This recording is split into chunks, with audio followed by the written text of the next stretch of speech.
কেমন আছো সবাই? চলে এলাম আমি একটা নতুন মিনি ব্লগ নিয়ে। দেখো, বাজারে এসেছি। এখানে তো কত কত মাছ দেখতেই পাচ্ছ। ইলিশ থেকে শুরু করে দেশি ট্যাংরা, ভেটকি, বোয়াল, আরও ভোলা মাছ।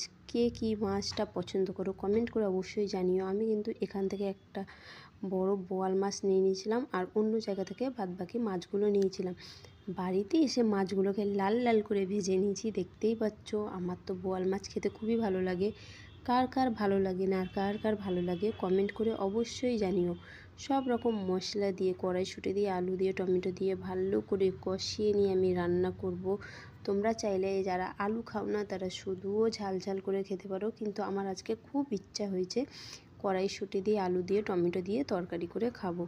তার জন্য দেখো, আমার প্রায় হয়ে গেছে। ঝোলের মধ্যে এখন আমি একটা একটা করে মাছগুলো ছেড়ে দিচ্ছি। ঢাকাগুলো দেখে বুঝতেই পারছো বেশ বড় বড়, সেই স্বাদ খেতে। আমার কিন্তু বোয়াল মাছ খুবই ভালো লাগে। তোমাদের কার কার ভালো লাগে না জানিও।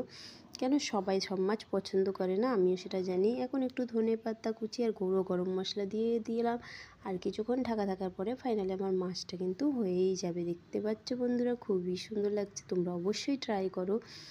যারা শুধু রান্না করো আলু ছাড়া, একবার আলু কড়াইশুঁটি দিয়ে এইভাবে করে দেখো, খুবই ভালো লাগবে খেতে। আর এখন আমি চলে আসলাম ছাদে। দেখতে পাচ্ছ এবারে কিন্তু অনেক আমের মুকুল ধরেছে।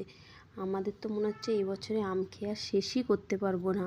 আম আর আম, কত আম!